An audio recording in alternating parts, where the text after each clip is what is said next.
And there's one more thing I got to touch on with you, because we've spoke many times over the last few years about, oh, it might be the last year, might be retirement time, but you're now back to winning ways. Has that changed the goalpost in your mind? Have you had that conversation with your wife that actually maybe now's not the time to retire? I mean, it's a topic that it's a little bit embarrassing already, you know, because we have been talking about it. And after I had this first talk on Imperial, I kind of learned my lesson not to talk about it anymore, you know, because you don't know what's going to happen. But yeah, but definitely, like the way I see it now is we started transitioning for a possible retirement on the beginning of this year when we decided to go international. I knew I had to put other people in my roles for the team to keep going and get even better. We started with the Alper role. We worked pretty well with Daniel. We're super happy to have you on the team.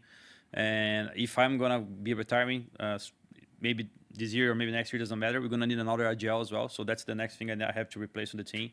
And, you know, this is one thing. So sooner or later, that's going to happen. We're going to have to replace someone in terms of getting the IGL as soon as I leave. And that could be now in January, could be December, or after first major. I don't know. I still have to decide. But the second thing is, now it's for myself, right? More like individual. It's great to think about living at the top, right? Like finally, I reached #1 again after 8 years. So one side of me is like, okay, you have done your job, like live at the top. Do you really want to spend 6 months more? How it's going to be?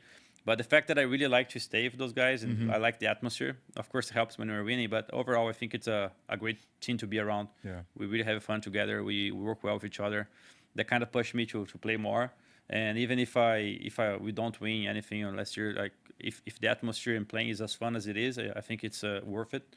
So I'm never going to be judging like 6 months from now if, oh, was it worth it? For me, it's more about the daily basis. You know, it is fun to be playing with them, so it helps a lot. And yeah, me and my wife, we have some talks to have, you know, like we have other plans as well.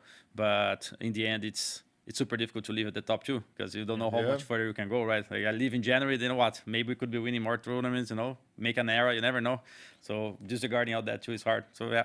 You are favorites for the major right now, but you already telling us how you're making sure your players are humble. You're coming at this the right way. First of all, tell me about how is the energy in the team, and is the health improving? Are people getting better now to be ready for playoffs? Because you got still a few more days. Yeah, definitely. Yeah, but Yankner is looking a little bit better already. I asked him percentage. He told me 60% now. So yeah, we have that was more. Today. Yeah, we have many more days to go. Yeah, that's good. It's on the way. I think we have been playing good. I think it's going to be very challenging. There's many. I think all teams can win here, literally. It's just everyone's playing such a high level that it's going to be to whoever can get that round that matters, that clutch that wins the game, you know, all those things. So yeah, I'm very excited to the tournament. I think we have a good chance of winning too. I think we have been playing strong. I'm very happy with performance from everyone in the team.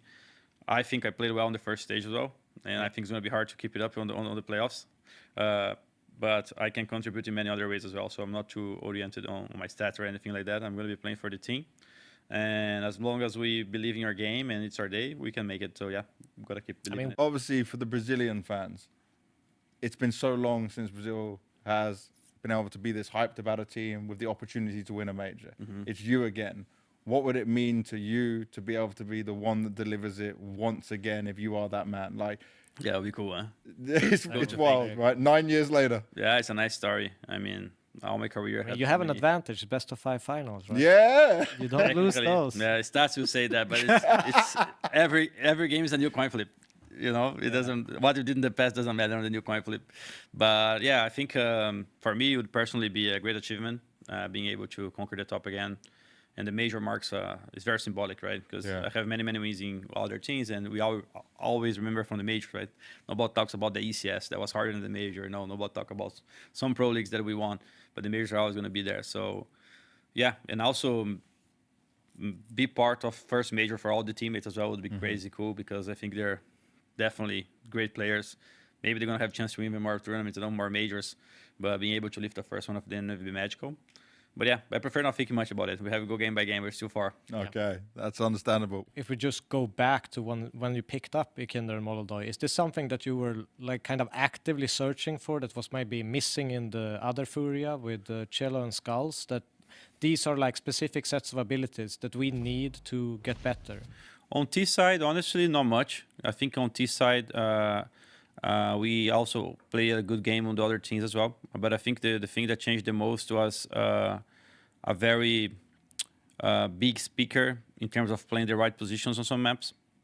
And we tried that with Cello at some point, tried that with Casserato. And then when Yekindar came in, he was doing some of those roles. Casserato was doing others.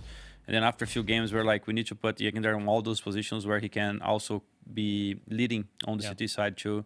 And, you know, Con, Mirage, short on this too. They're outside on Nuke. Like, those are positions where you're going to be making choices and making sure that people around you understand those choices. And this was definitely the thing that I think we lacked the most on our CT sides before. And then, of course, it helps that we also have a more impactful Alper as well. Like, Molodai is playing better than I was on the last years.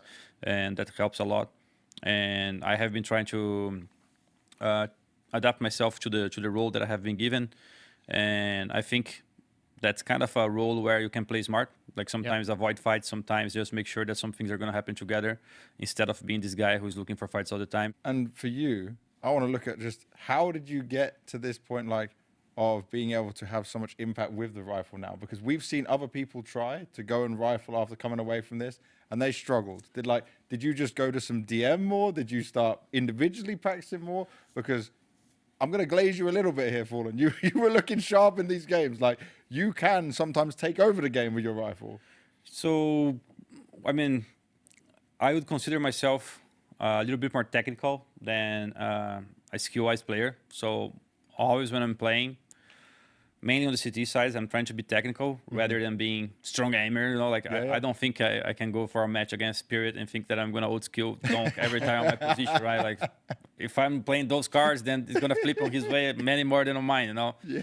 So I understand that on the roles I have to play, and I think it suits it. Like, a lot of anchoring positions, all you have to do is don't give a stupid kill, you know. Like, make sure that things are gonna go their way.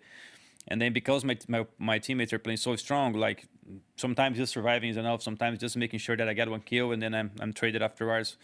And so that's one trait. I'm always making sure that I'm playing a little bit more technical than this way. Second thing as well is, many of these positions, you need to organize the way you're going to defend. And which utility you're going to use, how you're going to cycle those things, when to use, when not to use, when to fix stuff. So I think, like, this smart game I always had, and I'm just reapplying it on the new role. On the T side, there are a lot of times, I think there's one specific way of playing the game that's been lost in the last years, that is making sure that you're going to be traded on many positions. And I'm willing to go and die for someone to trade, but this trade is going to be guaranteed. So I think, like, all those combinations is making my position in the game worth now. And it only works because my teammates are strong too, because of course it sucks if you're doing all those things and you don't get the result. Getting the result. I'm going to say, maybe that's not how you should be doing it. But because I have strong teammates, it's working well.